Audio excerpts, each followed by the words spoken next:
नमस्कार दोस्तों। तो भाई कैसे हैं से आप। तो बच्चे हम लोग ज्यामिति में ट्रायंगल और ट्रायंगल में उससे जो संबंधित जो पद हैं उसके बारे में जानकारी हासिल कर रहे हैं। और इस सीरीज में हम लोग मीडियन यानी माध्यिका के जो कुछ इम्पॉर्टेंट, ठीक है, जो चीज़ें हैं, कॉन्सेप्ट है, थ्योरम है, उसके बारे में मैं आपको बता रहा हूँ। तो पिछले क्लास में हम लोग मीडियन के कुछ इंपॉर्टेंट पॉइंट को समझे, आज उसी को हम आगे कंटिन्यू करेंगे और आज हम लोग मीडियन को खत्म करेंगे, यानी माध्यिका आज समाप्त करना है हमको, ठीक है। उसके बाद हम इसके दूसरे पार्ट पर भी चलेंगे, एक दो दिन में और थ्योरी आपका लूंगा।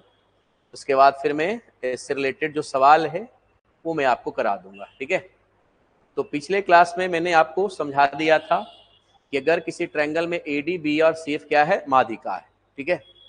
तो माध्यिकाओं के वर्गों के योग का 4 गुना, भुजाओं के वर्गों के योग के 3 गुना के बराबर होता है। और साथ ही साथ हमने आपको बताया था कि भुजाओं के योगफल का तिगुना छोटा होता है किससे, माध्यिकाओं के योगफल के 4 गुना से। फाइनल है, यानी कि 4 बड़ा होता है किससे, 3 से। पेरीमीटर में 3 से गुना और माध्यिका के योगफल में किससे, 4 से गुना। क्लियर, फाइनल हो, किसी को दिक्कत नहीं, ठीक है। यहां तक बातें, यहां तक कल के क्लास में यानी पिछले क्लास में हो चुका है।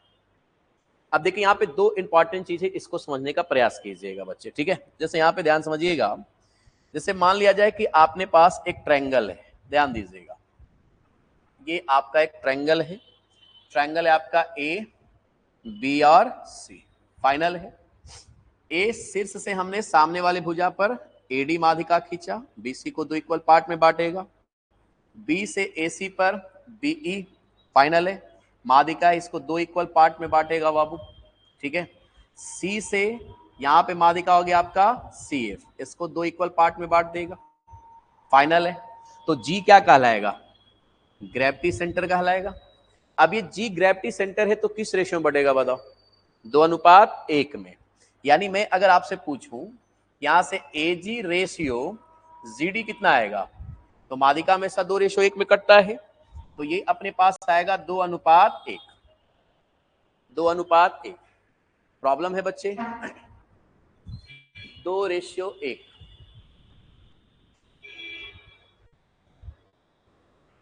तो माध्यिका जो होता है बच्चे मेरे, वो हमेशा 2:1 के अनुपात में कटता है। फाइनल है। अब ध्यान देना मेरे भाई, यहाँ पे सबसे इंपॉर्टेंट चीज क्या है कि जैसे अगर मैं मान लू यहां से एफ से मैं ई को मिला दू, एफ से मैं मिला रहा हूं किसको, ई को, ठीक है। तो एफ से अगर मैं ई को मिलाऊंगा तो एफ ही पैरेलल होगा बी सी के। आगे चल के जब थेल्स थ्योरम में पढ़ाऊंगा वहां से आपको बात समझ में आएगा। लेकिन यहां पे एफ से किसको मिलाया, ई को, तो यहां पे ए जी या फिर एडी को काट रहा है ओ बिंदु पर। कहां पे काट रहा है, ओ बिंदु पर, ठीक है। अब यहां पे ध्यान समझना मेरे बच्चे, यहाँ पे एक ट्रायंगल है, थोड़ा सा मैं बात बता रहा हूँ, ए बी सी एक ट्रायंगल है। फाइनल, ठीक है। ए बी का मिड पॉइंट एफ और ए सी का मिड पॉइंट ई। एफ से किसको मिलाएंगे, ई को मिलाएंगे। क्लियर है। तो यहाँ पे देखिए ये 2 इक्वल पार्ट में बटेगा, ये भी आपका 2 इक्वल पार्ट में बटेगा। फाइनल चीज, अब यहां ध्यान दीजिए, एडी माध्यिका है, एडी क्या है, माध्यिका है। क्लियर है। तो एडी एक माध्यिका है तो इसको 2 इक्वल पार्ट में बांटेगा कि नहीं बांटेगा, क्लियर है। अब ध्यान समझिएगा, यहां पर जो एफी होगा वो पैरेलल होगा किसके, यहाँ पे बीसी के, यहाँ पे बीसी पैरेलल है किसके, एफई के। अब ध्यान दीजिए, अगर पैरेलल लाइन है तो इसका मतलब होता है कि यहाँ पे एसी का मिड पॉइंट कौन है, ई है। तो यहाँ पे एडी का भी मिड पॉइंट ये बिंदु होगा, यानी ओ होगा। अरे बोलो, तो मिड पॉइंट है, इसका मतलब कि ए से ओ का डिस्टेंस और ओ से डी का डिस्टेंस किस रेशियो में होगा, 1:1 में होगा। अगर बराबर, इसका मतलब क्या हुआ, 1:1 में। यानी अगर मैं आपसे पूछूं कि ए से ओ का और ओ से डी का अनुपात कितना होगा, तो आप कहेंगे सर 1:1, क्योंकि मिड पॉइंट है ना, एसी का मिड पॉइंट कौन है, एफ, सॉरी ई है। तो यहाँ पे देखो AD का मिड पॉइंट कौन होगा, O होगा। तो अगर AD का मिड पॉइंट O है तो इसको दो इक्वल पार्ट में बांटेगा। इक्वल पार्ट में बांटेगा मतलब यहाँ A से O का डिस्टेंस, O से D का डिस्टेंस दोनों आपस में क्या आएगा, बराबर आएगा। ठीक है बच्चे, देखो थ्योरी का भी थोड़ा सा टाइम में चेंज किया क्योंकि मेरे पास थोड़ा सा प्रॉब्लम आ रहा है। ठीक है, इस वजह से हम शाम को आपको क्लास दे रहे हैं। ठीक है, बाकी जो क्लास है वो पुराने टाइम पर ही आपका चलेगा, जिस समय मैं आपको प्रॉब्लम समझाऊंगा। तो यहां पर अब समझा कि OA से और A से O का डिस्टेंस, O से D का डिस्टेंस का रेशियो कितना आ गया, 1:1। ठीक है, लेकिन इसमें असली सवाल क्या पूछेगा तुमसे सवाल पूछेगा A से O और O से G का रेशियो बताओ कितना होगा। ठीक है, अब दिमाग लगाना बच्चे। सपोज मान लिया जाए, अगर मैं ये मान लूं कि A से D का डिस्टेंस AD बराबर 6 है, AD बराबर हम कितना मान लिया, 6 है। तो A से G का डिस्टेंस और G से D का डिस्टेंस 2:1 में आएगा। तो 3 बराबर 6 तो 1 बराबर 2, तो 1 बराबर 2 यानी कि GD का मान कितना आ जाएगा, 2 आ जाएगा। और AG का मान कितना आ जाएगा, 4 आएगा। तो A से किसका डिस्टेंस, G का डिस्टेंस कितना आ गया, 4 आ गया। यहां तक बात समझ में आया, कोई इशू नहीं। अच्छा, यहां पे देखो OA और OD का डिस्टेंस किस रेशियो में है, 1:1 में है। 1:1 का मतलब बराबर बराबर होगा। इसका मतलब होता है कि जितना डिस्टेंस A से O का उतना ही डिस्टेंस O से किसका, D का होगा। फाइनल है। तो पूरा डिस्टेंस कितना है, 6 है, यानी A से O का डिस्टेंस कितना होगा, 3 होगा। और O से D का डिस्टेंस भी 3 होगा, जिसमें G से D का डिस्टेंस कितना है, 2। इसका मतलब O से G का डिस्टेंस कितना होगा, 1 होगा कि नहीं होगा। इसका मतलब अगर मैं सीधा सीधा आपसे पूछ दूं, यहां पर AO रेशियो OG रेशियो यहां पर GD, तो क्या आ जाएगा, A से O का डिस्टेंस कितना आया, 3 में। अरे फाइनल, O से G का डिस्टेंस कितना अनुपात में, 1 में। और G से D का डिस्टेंस कितना अनुपात में, 2 में। तो ये सभी रेशियो नो आपको याद रखना है। फाइनल, अगर ये एग्जाम में खास करके ये वाला आपसे जरूर पूछेगा। ठीक है, आपसे पूछेगा OA और OG का रेशियो बताओ कितना होगा, तो हमेशा याद रखिएगा 3:1। अगर तुमसे पूछ ले OG से GD का डिस्टेंस तो कितना रेशियो में रहेगा, 1:2। याद रहेगा, क्लियर। यही चीजें देखो यहां पर हमने आपको एक्सप्लेन कर दिया है। फाइनल है, यहां पर देखिएगा ABC एक ट्रायंगल है, AD माध्यिका, BE माध्यिका, CF माध्यिका हो गया, क्लियर है। A से O का डिस्टेंस, A से O का डिस्टेंस, क्लियर। O से G का डिस्टेंस और G से D का डिस्टेंस का रेशियो कितना आएगा, 3:1:2 में, क्लियर। और A से O और O से D का रेशियो कितना रहेगा, 1:1। बाकी तो माध्यिका 2:1 में कटता है, आपको पता ही है। A से G और G से D का रेशियो हमेशा 2:1 में होता है। फाइनल, यहां से देखिएगा इंपॉर्टेंट कॉन्सेप्ट क्या कहता है। कंडीशन यहां पर है मेरे बच्चे, ध्यान समझिएगा। यदि किसी त्रिभुज की दो माध्यिकाएं, किसी त्रिभुज की दो माध्यिकाएं एक दूसरे को 90 डिग्री पर काटता हो, कितना डिग्री, 90। ठीक है, यहां पे देखिए ABC ट्रायंगल है, BE और CF माध्यिका हो गया, इसको बाइसेक्ट कर रहा है कितना पर, तो 90 पर। कितना पर बाइसेक्ट कर रहा है बाबू, 90 डिग्री पर बाइसेक्ट कर रहा है, इसको काट रहा है। ठीक है, यानी यहां पे एंगल कितना बनेगा, 90 डिग्री का बनेगा। ठीक है, तो याद रखेंगे AB स्क्वायर, यहाँ पे AB स्क्वायर और प्लस AC स्क्वायर, यानी कि जिस पर माध्यिका डाला गया है उन भुजाओं के वर्गों का योग, यानी AB square plus AC square बराबर होता है 5 इंटू BC स्क्वायर। जिस पर जो है माध्यिका नहीं खींचा गया उसके वर्ग का 5 गुना के बराबर होता है, यानी AB square plus AC square बराबर होता है 5 इंटू BC स्क्वायर। क्लियर है, एग्जाम में यहां से सवाल दे देगा कि कोई ट्रायंगल ABC है, ठीक है, ABC, माध्यिका BE और CF एक दूसरे को 90 डिग्री पर बाइसेक्ट कर रहा है। सवाल होगा कि AB बराबर 4 सेंटीमीटर, AC बराबर दिया रहेगा 3 सेंटीमीटर। सवाल कहेगा कि BC बराबर वाट, BC का मान बताइए कितना होगा। ठीक है, डायरेक्ट थ्योरम लगा देंगे बाबू, हमें पता है AB square plus AC square, जिस पर मीडियन डालेंगे AB square plus AC square बराबर होगा 5 इंटू BC स्क्वायर। फाइनल, चलिए AB स्क्वायर 4 का स्क्वायर 16, AC स्क्वायर 3 का स्क्वायर 9 बराबर कितना आ जाएगा 5 इंटू BC स्क्वायर। 16 प्लस 9 कितना कितना 25, तो आ जाएगा 5 इंटू BC स्क्वायर बराबर 25 25, 5 से काटोगे बच्चे 5 से कटेगा तो भाई BC बराबर कितना आएगा बताओ, तो √5 आ जाएगा। अरे बोल लो, किसी को दिक्कत, कर लोगे? ठीक है, तो ये सारे जो सवाल होते हैं ना सर वो डायरेक्ट आपके थ्योरम पर बेस्ड होता है जिसको आपको कंप्लीट करना है। ठीक है, तो आपको क्या करना है ना कि छोटी छोटी बातें हैं जो आपको याद कर लेनी है।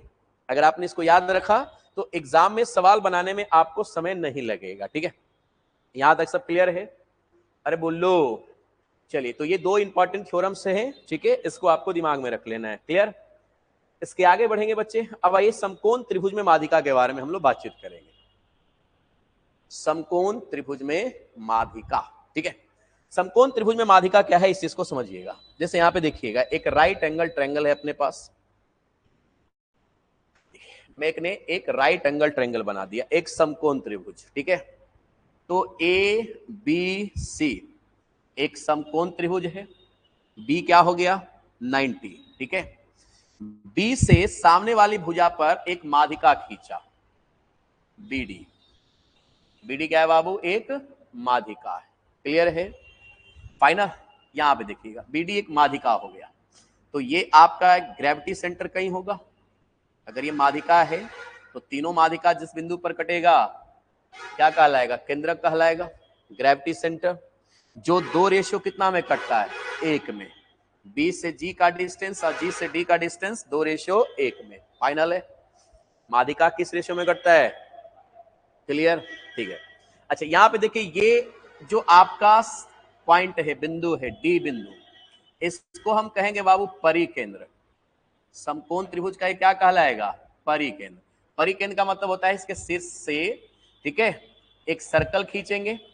क्लियर है? ये परिकेंद्र कहलाएगा, यानी कि त्रिभुज के बाहर क्या बनेगा, सर्कल, और ये सर्कल का क्या होगा, केंद्र होगा। तो D से C का डिस्टेंस और D से A का डिस्टेंस ये क्या कहलाएगा, त्रिज्या कहलाएगा। ठीक है, परित्रिज्या जिसको आप कह सकते हैं, और परित्रिज्या को कैपिटल R से डिनोट किया जाता है। ठीक है, कैपिटल R से। क्लियर है? और आपको ये भी पता है कि समकोण त्रिभुज में 20 शीर्ष से, यानी कि समकोण वाले शीर्ष से सामने वाले भुजा यानी कर्ण पर अगर हम यहाँ पे माध्यिका खींचते हैं तो माध्यिका का लंबाई कर्ण का आधा होता है, पता है ना आपको। तो इसका मतलब कि G से B का डिस्टेंस, G से B का डिस्टेंस, A से D का डिस्टेंस और D से C का डिस्टेंस, ये सभी आपस में बराबर होगा। यानी मैं कह सकता हूं AD बराबर DC, अब बराबर क्या हो जाएगा BD, और सबका मान किसके बराबर आएगा, R के बराबर आएगा कि नहीं आएगा? अरे बोल लो। ठीक है, अब मैं यहाँ पे बात जो समझाने वाला हूँ उस चीज को समझने का प्रयास करिएगा। अगर मैं तुमसे पूछूं कि BD का मान बताओ कितना होगा, तो यहाँ पे ध्यान समझिएगा, ये जो R होगा वो कर्ण का आधा होगा कि नहीं होगा, हाइपोटेनस का आधा होगा। और मेरे को पता है कि BD किसके बराबर है, R के बराबर। BD किसके बराबर, R के बराबर। और ये जो R होगा वो किसका होगा, हाइपोटेनस का आधा, कर्ण का आधा। यानी समकोण त्रिभुज में जो परिवृत्त की त्रिज्या होती है वो कर्ण का क्या होता है, आधा। तो BD का लंबाई भी क्या होगा, इस माध्यिका की लंबाई भी क्या होगा, कर्ण का आधा। और ये जो माध्यिका है ना सर जी, वो समकोण त्रिभुज का सबसे छोटी माध्यिका की लंबाई होगा, सबसे छोटी माध्यिका की लंबाई। ठीक है, तो कभी कभी सवाल में तुमसे ये भी पूछ देगा कि समकोण त्रिभुज में सबसे छोटी माध्यिका की लंबाई बताइए, इसका मतलब कि कर्ण का क्या है, आधा। अच्छा सपोज अगर तुमसे B से G का डिस्टेंस निकालना हो, BG का डिस्टेंस, ठीक है, या फिर GD का डिस्टेंस अगर आप तुमसे पूछ दे, तो BG का जो डिस्टेंस होता है बाबू वो कर्ण का 1/3 होगा। फाइनल? और G से D का जो डिस्टेंस होगा वो कर्ण का 1/6 होगा। कैसे होगा, ध्यान समझना। जैसे सपोज मान लो कि A से C का जो डिस्टेंस है वो 6 यूनिट है। कितना है, 6 क्यों मान रहा हूं, समझना बात को। 6 माना तो ये 3 होगा कि नहीं होगा, अरे बोल लो। तो G से B का डिस्टेंस भी कितना रहेगा, 3 यूनिट ही रहेगा। अरे बोलो, जो 2:1 में कटेगा, इसका मतलब इसका मान 2 और इसका मान 1, इसलिए हमने 3 मान लिया, 3 का 6 मान लिया। फाइनल? अब यहाँ पे ध्यान समझिएगा, अगर कर्ण है 6, कर्ण कितना है 6, तो भैया रेडियस तो यहाँ पे आपका h/2 आ जाएगा 3, इसका मान 2 आना चाहिए। कितना आना चाहिए, 2। कर्ण कितना लिए हो 6, तो 6 का अगर 1/3 करोगे 2 आएगा कि नहीं आएगा। देखो BG का मान 2 आ गया, यानी हाइपोटेनस का 1/3। फाइनल? यहाँ पे देखिए GD का मान, यहाँ पे केंद्रक से माध्यिका का बिंदु यहाँ पे मिड पॉइंट हो गया कर्ण का, इसका डिस्टेंस निकालना है तो कर्ण का कितना 1/6, यहाँ पे टोटल कितना है 6, और 6 का अगर 6 से डिवाइड करें कितना आ जाएगा 1 आएगा। तो इसलिए देखिए जी से डी का डिस्टेंस कितना आ गया 1 आ गया। बात समझ में आया? इसी चीज को यहां पर हमने एक्सप्लेन कर दिया है बाबू, ठीक है। यहां पे देखिएगा, ठीक है, A B C right angle triangle, B से यहां पे देखिए ऑर्थो सेंटर सरकम सेंटर, ये सॉरी सरकम सेंटर हो गया आपका, इसी को हम कहते हैं परिकेंद्र, ठीक है, ये हो गया आपका परिकेंद्र। ये होता है ऑर्थो सेंटर, इसको कहते हैं आपका लंब केंद्र, इसको क्या कहेंगे, बी को क्या कहेंगे बाबू, लंब केंद्र कहेंगे। सब याद रखिएगा, आगे चल के राइट एंगल ट्रायंगल पढ़ोगे तो ये सब चीज आपको आएगा, ठीक है। ओ बी, ठीक है, ओ से बी का डिस्टेंस यानी आर, ठीक है, परिवृत्त की त्रिज्या जो कर्ण का आधा होगा, बी से जी का डिस्टेंस कर्ण का 1/3, और जी से ओ का डिस्टेंस कर्ण का 1/6 होगा। फाइनल। चलिए अगले नंबर पॉइंट हम आगे बढ़ेंगे। क्या कहता है कि समकोण त्रिभुज में न्यून कोण वाले दोनों शीर्षों से खींचे गए माध्यिकाओं के वर्गों के योग का 4 गुना कर्ण के वर्ग के 5 गुने के बराबर होता है, ठीक है। एबीसी एक राइट एंगल ट्रायंगल है, एबीसी क्या है, एक राइट एंगल ट्रायंगल है। यहाँ पे बी कोण क्या है बाबू, समकोण है। ए से बीसी की माध्यिका हो गया ई पॉइंट, और सी से यहाँ पे ए बी पर माध्यिका खींचा एफ पॉइंट, सो मिला है, ठीक है। अरे फाइनल। तो ये देखिए ये 90 है, तो ए और सी न्यून कोण होगा कि नहीं, तो कहता है कि न्यून कोण से जो माध्यिका खींचा जाएगा उसके वर्गों के योग का 4 गुना, वर्गों के योग का 4 गुना कर्ण के यहाँ पे वर्ग के क्या होगा 5 गुने के बराबर होगा, अर्थात A square A square plus C F square, ठीक है, दोनों के योगफल का कितना गुना 4 गुना, कर्ण के वर्ग का कितने गुने के बराबर है 5 गुने के बराबर है। ये पॉइंट आपको हमेशा याद रखना है, ठीक है। तो भैया इसको हमेशा याद रखिए कि कोई भी आपके पास राइट एंगल ट्रायंगल आ जाए, ठीक है, कोई भी राइट एंगल ट्रायंगल आ जाए, जैसे यहाँ पे देखिए ये एक आपका राइट एंगल ट्रायंगल हो गया ए बी और सी, बी 90 हो गया बाबू, ए से यहाँ पर एडी एक माध्यिका हो गया, सी से आपका सी भी कर सकते, कुछ भी कर लो कोई फर्क नहीं पड़ेगा। तो न्यून कोण से जो माध्यिका खींचेंगे उसके वर्गों का योग का 4 गुना, यानी AD square plus EC square का कितना गुना 4 गुना, कर्ण के वर्ग के 5 गुने के बराबर, यानी एसी स्क्वायर के कितने के बराबर 5 गुने के बराबर, ठीक है। अब यहां से देखिए एक और इंपॉर्टेंट थ्योरम निकलेगा बाबू, क्या निकलेगा ध्यान से समझिएगा, ठीक है, ध्यान समझना मेरे बच्चे। यहां पर थोड़ा सा दिमाग लगा, आपको पता है ना सर जी कि एसी जो है ये जो आपका हाइपोटेनस है जो कर्ण है, ठीक है, यहां पर आपका होता है सरकम सेंटर परिकेंद्र, ठीक है। तो अगर मैं त्रिज्या निकालना चाहूं तो त्रिज्या जो होगा वो एसी का आधा होगा, अरे बोल लो एसी का आधा त्रिज्या होगा कि नहीं होगा, इसमें कोई दिक्कत नहीं, ठीक है। तो एसी यहां पे देखिएगा एसी बराबर AC/2 बराबर क्या हो गया त्रिज्या परित्रिज्या, तो एसी बराबर क्या आएगा 2r आएगा। तो क्या मैं एसी के जगह पर 2r रख सकता हूं, तो आ जाएगा 4 इंटू एडी स्क्वायर आप प्लस हो गया एसी स्क्वायर बराबर यहाँ पे 5 इंटू एसी, एसी का मतलब 2r, 2r का होल स्क्वायर होगा, 2r का होल स्क्वायर का मतलब कितना हो गया 4r स्क्वायर, तो इसके जगह पर मैं क्या रख सकता हूं बाबू 4r स्क्वायर, 4 से 4 कट जाएगा बाबू, तो रिजल्ट क्या बनेगा AD square plus AC square बराबर 5 time of R square. R का आर किससे इंडिकेट करते हैं बताओ, परित्रिज्या को, है ना, इसमें किसको इंडिकेट करेंगे बाबू परित्रिज्या को इंडिकेट करेंगे। फाइनल हो, अरे बोलो यस या नो, ठीक है। तो एक थ्योरम तो आपका ये निकल गया बच्चे, अरे बोलना मेरे भाई, ठीक है। अब इसमें एक इंपॉर्टेंट थ्योरम और मैं बता रहा हूं ध्यान समझिएगा, ये चीजें हमने यहां पर भी लिख दिया है, आपको कोई दिक्कत नहीं होगा। देखो ए स्क्वायर और plus E F square final बराबर 5 टाइम्स ऑफ आर स्क्वायर। अब इसका एक इंपॉर्टेंट चीज में आपको और रिजल्ट समझाऊंगा, उसको ध्यान समझिएगा, ठीक है। अब यहां पे देखिए जैसे मान लिया जाए कि आपका ये राइट एंगल ट्रायंगल, इतना मेहनत करने की क्या जरूरत है, अरे भाई क्या हो गया, ठीक है, ये अपने पास हो गया एक राइट एंगल ट्रायंगल, ठीक है, ए बी और सी, ठीक है।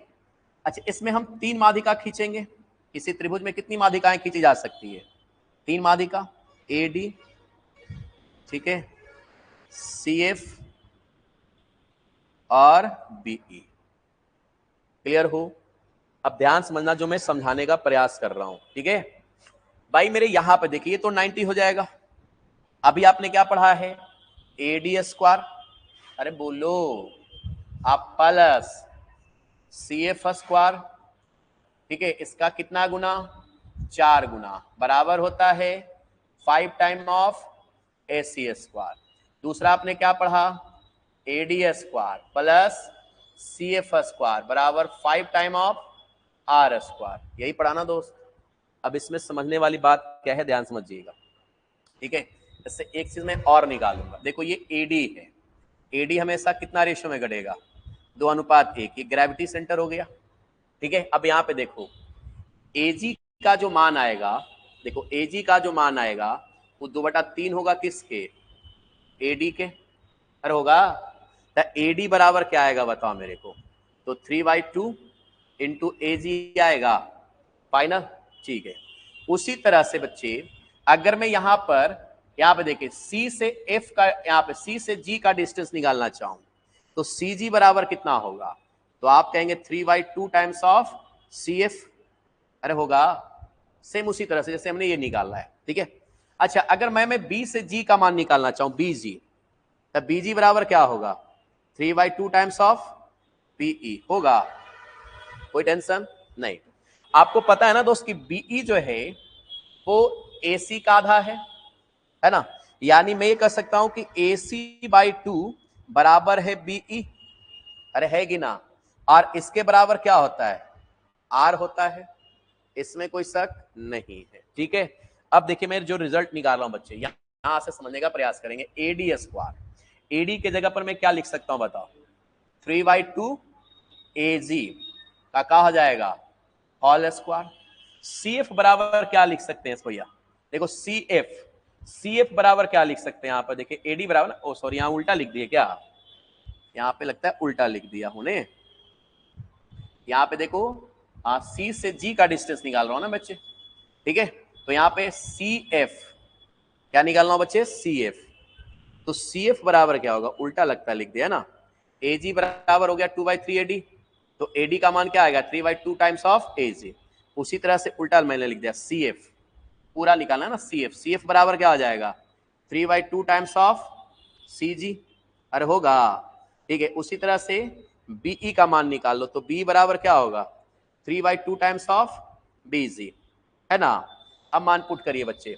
तो यहां पर AD का मान तो हमने रख दिया, पुट कर दिया, ठीक है। अब हम CF का मान निकालेंगे। CF का मान देखो यहां पे रखा हुआ है। CF बराबर क्या है? 3/2 टाइम्स ऑफ CG, है कि ना। 3/2, यहां पे देखो CF बराबर क्या है? 3/2 टाइम इंटू क्या दिया हुआ? CG, रख दीजिए यहां पर। तो 3/2 इंटू क्या आ जाएगा? CG, और आ जाएगा होल स्क्वायर बराबर।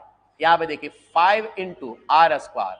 R का मान आप रख सकते हैं AC/2 का होल स्क्वायर। R का मान AC/2 होता है कि नहीं? अरे बोलो, प्रॉब्लम आ रहा है भैया? सर वीडियो कट कट के आ रहा है। चलो देखते हैं क्या दिक्कत है, क्या परेशानी हो रहा है बच्चे। मुझे लगता है टेक्निकल टीम से फिर से बात करना ही पड़ेगा, है ना। चलिए ठीक है, देखते। तो अब इसको सॉल्व करेंगे भाई। देखो तो AC/2 बराबर क्या रख सकते हो आप? BE रख सकते हो। अरे बोलना, AC के बराबर हम क्या रख सकते हैं? BE। अब B बराबर क्या रख सकता हूं मैं? 3/2 BG, है कि नहीं। तो यहां पे देखो AC के जगह पर AC/2 है ना सर जी। तो AC/2 के जगह पर क्या है? BE। और BE के जगह पर क्या रख सकते हैं मैं? तो 3/2 टाइम्स ऑफ BG। अरे बोलना। तो चलिए यहाँ पे देखिए, ये आ जाएगा 9/4 AG स्क्वायर। अब प्लस आ जाएगा 9/4 CG स्क्वायर। अब बराबर 5 इंटू AC/2 को जगह पर क्या रख सकते हैं? 3/2 BG स्क्वायर। तो ये कितना आ जाएगा? इंटू 9/4 BG स्क्वायर आएगा बचवा। अरे बोलो, चलिए 9/4 कॉमन होगा, तो 9/4 से 9/4 का हो जाएगा खत्म। रिजल्ट क्या मिला? AG स्क्वायर प्लस CG² बराबर 5 टाइम्स ऑफ BG²। ये भी एक थ्योरम होता है, इसको याद रखिएगा, ठीक है। याद करने का तरीका मैं बता रहा हूँ। A से G का डिस्टेंस AG² आया, अरे बोलो। उसके बाद देखिए C से G का डिस्टेंस CG² आया, ठीक है। शीर्ष से ग्रेविटी सेंटर का दूरी फाइनल, ये सबसे छोटी माध्यिका होगी, तब 5 टाइम्स ऑफ क्या हो जाएगा BG²। कैसे याद करना है, दिमाग काम किया, अरे बोलो। हालांकि थ्योरम नहीं दिया हुआ है, लेकिन मैं प्रूफ कर दिया हूं यहाँ पर। अब आप ना इसको याद रखिएगा, हालांकि मैं इसको नोट करा दूंगा, कोई इशू नहीं, ठीक है। उसमें मैं दे दूंगा आपको, PDF में मिल जाएगा आपको ये चीज। तो भाई ये सब क्लियर हो गया दोनों, अरे बोलो। ये भी अगर प्रूफ करना चाहते हो तो उसी तरह से कर सकते हो, ठीक है। AE² + CF² बराबर 5 टाइम्स ऑफ AC²। ये 90 है ना बच्चा लोग, तो 90 है, तो इसमें आप उसी तरह से चलेंगे, काम हो जाएगा। बट जो इंपॉर्टेंट चीज है वो मैं आपको समझा रहा हूँ, बाकी छोटा छोटा चीज जैसे मैंने बोला निचले स्तर वाला किताब ले लोगे, उसमें भी आपको सारा चीज प्रूफ मिल जाता है। तो उतना टाइम बर्बाद करने से कोई फायदा नहीं है, जितना पॉइंट संभव हो सके हमें शॉर्ट में निकलना है। ज्यादा चीजों को याद करने का प्रयास कीजिए। त्रिभुज ABC एक समकोण त्रिभुज है, जिसमें B कोण समकोण है। B क्या है बच्चे लोग 90। D और E AB तथा BC पर स्थित दो बिंदु है, मीडियन नहीं है बाबू। ये थोड़ा मैं इसलिए दे दिया, हालांकि ये सेवियन का थ्योरम है, यहाँ पर मैं इसलिए दे दिया हूं क्योंकि मीडियन वाला तो हम लोग पढ़ ही लिए। अब कोई भी बिंदु है, जरूरी नहीं कि मीडियन हो, तब मीडियन नहीं है बाबू, तो इसको हम कहते हैं सेवियन लाइन, ठीक है। हालांकि हिंदी में केवियन कहते हैं उसको, ठीक है। तो आप आगे चल के उसको भी मैं पढ़ाऊंगा, उसको देखिएगा। तो AE और CD एक हो जाएगा सेवियन लाइन, फाइनल। अरे क्लियर हो, कोई भी बिंदु हो सकता है। तो उस स्थिति में AE² + CD², यहां देखिए A से E, ठीक है, और C से D, तो AE² + CD² बराबर होगा AC² + D², final. AC² + D², ये याद रखिएगा, ठीक है। माध्यिका नहीं बल्कि कोई भी पॉइंट हो सकता है, हालांकि ये चीजें माध्यिका में भी लग सकता है, ठीक है। अगर मैं आपसे ये कह दूं, समझने का प्रयास करेंगे कि ABC एक राइट एंगल ट्रायंगल है, B समकोण है। A से माध्यिका D हो गया, C से माध्यिका F हो गया, फाइनल है। अब यहां से मिला दिया F से किसको, D को। अगर देखो ये कोई भी लाइन का मतलब क्या है, माध्यिका भी हो सकता है, नहीं भी हो सकता है, कोई जरूरी नहीं है। तो यहां भी मैं कर सकता हूं AD² + CF² बराबर होगा AC², अब प्लस हो जाएगा FD²। समझे, ये किसी भी लाइन के लिए सत्य है, मीडियन हो या ना हो, इससे कोई मतलब नहीं है बाबू। बोलिए यहां तक सारे भैया क्लियर हैं, ठीक है। चलिए इसके आगे बढ़ेंगे बाबू, ये एक इंपॉर्टेंट थ्योरम है, यहां से सवाल आपका ये वाला डायरेक्ट बना देगा, ठीक है। डायरेक्ट सवाल बनता है बच्चे मेरे, इसको ध्यान में रखिएगा। AB से एक ट्रायंगल है, जिसमें AD BE और CF क्या है, माध्यिका है, ठीक है। तो 3 माध्यिका की लंबाई दे देगा, त्रिभुज ABC का क्षेत्रफल पूछेगा। तो त्रिभुज ABC का क्षेत्रफल बराबर होता है 4/3 गुना सभी 3 माध्यिकाओं के लंबाई का उपयोग करके बनाए गए त्रिभुज का क्षेत्रफल। यानी तीनों माध्यिका के लंबाई से जो ट्रायंगल बनेगा ना, उसी का आपको क्या निकाल लेना है, एरिया। जैसे एक माध्यिका का लंबाई सपोज 4 है, एक का 6 है, समझ रहे हैं, और एक का सपोज मान लिया दे दिया 5, दिमाग लगा, ठीक है। तो इस स्थिति में ये तीनों से जो ट्रायंगल बनेगा उसका एरिया निकाल लेंगे और उसको मल्टीप्लाई किससे कर देंगे, 4/3 से, तो किसका एरिया निकल जाएगा, ABC का, यानी कि क्षेत्रफल निकल जाएगा त्रिभुज का। फाइनल इंपॉर्टेंट थ्योरम है, आप इसको याद रखेंगे, ठीक है। तो माध्यिका में आपको इतना ही इंपॉर्टेंट चीज जो है वो आपको पढ़ना है, इससे ज्यादा मीडियन में सवाल एग्जाम के अंदर नहीं बनेगा, ठीक है। माध्यिका की लंबाई निकालने के लिए बहुत सारी चीजें मैंने आपको समझा दिया है, बारी बारी से आपको सबको क्या करना है बच्चे, बढ़िया से प्रैक्टिस कर लेना, ठीक है। अगर आप ढंग से सारे चीजों को प्रैक्टिस कर लेते हैं तो उसके बाद आपका ये काम खत्म हो जाएगा, ठीक है। तो त्रिभुज क्या है, क्लियर हो गया। उसके बाद त्रिभुज कितने प्रकार का होता है, कोण के अनुसार, भुजाओं के अनुसार, ये हमने बता दिया, ठीक है। न्यून कोण और अधिक कोण में क्या रिलेशन होता है वो भी हमने आपको सब समझा दिया है। तो बढ़िया से सारे चीजों को एक बार एक जगह पर सारे कॉन्सेप्ट को स्टोर कर लीजिए, नोट कर लीजिए, और फिर बढ़िया से सबको बारी बारी से प्रैक्टिस करना है। ये चीजें एक दिन में क्लियर होने वाला नहीं है। देखो थ्योरी जो होता है वो बहुत उबाऊ होता है, चाहोगे लगातार पढ़ने के लिए उब जाओगे। तो आपको क्या करना है, डेली आपको बस देखते रहना है, प्रैक्टिस करते रहना है। अगर आप 1 सप्ताह तक प्रैक्टिस कर दोगे तो फिर धीरे धीरे सब कुछ क्या हो जाएगा, ठीक हो जाएगा, ठीक है। हालांकि टेक्निकल प्रॉब्लम के कारण थोड़ा सा क्लास में कम ले पा रहा हूँ, ठीक है। बीच बीच में मैं देख रहा हूँ आपसे संपर्क जो है वीडियो का नहीं हो पा रहा है ना, ऑडियो मिल रहा होगा लेकिन बीच बीच में थोड़ा सा ब्लैक हो जा रहा है ना, तो फिलहाल मैं उसको दूर करने का प्रयास करूंगा। बाकी अगर कोई दिक्कत हो तो बताइएगा, ठीक है। तो यहां तक आपका मीडियन खत्म हो गया है। अब हम इसके दूसरे पॉइंट पर आगे बढ़ेंगे, ठीक है, और उसके बाद फिर से हम लोग प्रॉब्लम स्टार्ट करेंगे, ठीक है।